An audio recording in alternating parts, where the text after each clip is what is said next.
This is my notebook for important thoughts. In previous years, my notebooks were just a collage of words, statements, and stickmen. I never really gave much thought to the methodology of note-taking, but in an article by Smashing Magazine, they say you are the target audience. What they meant was that the notebook or sketchbook is solely meant for you. It's a reflection of your identity and your way of observing the things around you. In his book Sketchnote Workbook, designer Mike Rowe described the term sketchnotes as a method of note-taking that engages your whole mind through visual maps that reflect what you see, hear, and think. He believed that choosing ideas that resonate not only help jog your memory, but also assist in the analysis and development of those particular ideas. This isn't art, it's basic visual psychology by using typography and sketches as a means to actively engage your thinking process. When I look at my old notebooks, it fits this premise. They aren't notes accessible to everyone, but it helps me understand the road where my ideas develop into something bigger. It's very distinct from the process of the bullet journal, a method of task management that involves making lists of every objective to do so you stay on top of your ever-increasing workload through accessible information that has a direct meaning, such as a tick, an X, or simply putting a line through it. Both methods have their pros and cons, but from my experience as someone deeply dyslexic, sketchnoting has benefited my process greatly before, so why fix what's not broken?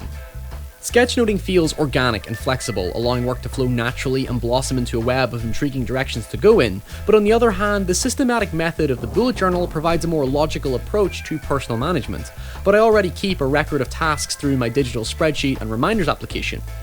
Bullet journal, however, is said to be better than online systems because Scientific American found that before the 90s, most studies showed that people read slower, less accurately, and less comprehensively on screens than on paper, yet studies after the 90s showed conflicting results. In fact, in the US alone, ebooks make up between 15 and 20% of the market, and technology has provided a greater platform for new readers, so it practically comes back to the whole common saying that each to their own. Personal organisation also extends further into the team. In previous years, most issues I've encountered on projects was down to a lack of intensive project management, so going forward, putting a team structure in place on top of individual organisation will prove pivotal to the success of the 12-week process. On placement, we use Trello to put our work online for inspection, except having learnt the interface now, our team have the opportunity to use it to its full effect. Trello uses a simple task system that allows us to create cards that are categorized into lists and enable us to set deadlines, upload information, and provide feedback to each other in real time. Making it our daily hub means we constantly monitor progress and make adjustments to our workflow under everyone's awareness so nobody is out of the loop. This process requires a detachment from creative aspirations in favour of production coordination, which I personally want to develop as a major skill. Trust is significant to successful productions, and finding a way to treat our ambitions with practicality means we can still reach for the stars and come down with something that suits our creative vision. Management theorist Meredith Belbin states that the effectiveness of a project is down to the personal relationship between team members. It's counterproductive to create a hierarchy because they are prone to furnish teams with tasks rather than real responsibilities. In other words, the ideals of a production team are no different than a sports team because we share an equal stake in the outcome. We either swim together or sink as individuals. I once said that you can't play football by yourself because who are you going to pass the ball to score the goal when overwhelmed by surrounding obstacles?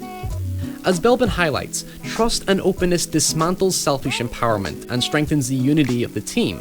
He once theorized something called the Apollo syndrome. He put together a team of highly capable members who worked to exceptionally high standards under the impression that they would succeed. They didn't. Instead, these kinds of people collectively had a greater chance at failure because of their continuous abortive debate in which they tried to influence each other to go with their ideas and nobody was willing to convert to their way of thinking. Ego and individualism crushed their chances at success since they only focused on what they wanted and not the team, whereas the team with an absence of highly dominated individuals worked better.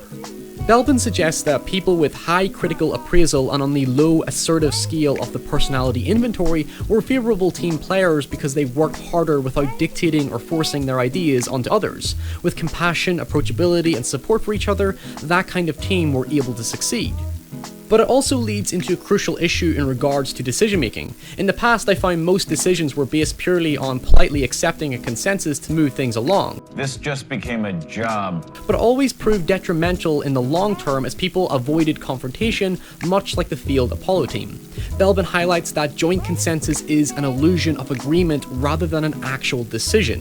It fits the logic that everyone's happy, so I'm happy, but really it causes a strain within the team when people aren't fully committed to the idea. Voicing concerns in a mature and constructive manner helps to resolve potential chaos later down the road. Management theorist Harvey Mailer said that strategy comes with interpersonal communication, hence why Trello is core to our teamwork because it combines our output with the team's ideals. Mailer notes that strategies fail because of a lack of focus. You should never underestimate time, and there should always be room for flexibility to make changes. His conclusion is right, and it's something that speaks to me going forward. There is no point trying to reinvent the wheel because you'll lose direction entirely. Instead, simply get the wheel to turn and keep it turning.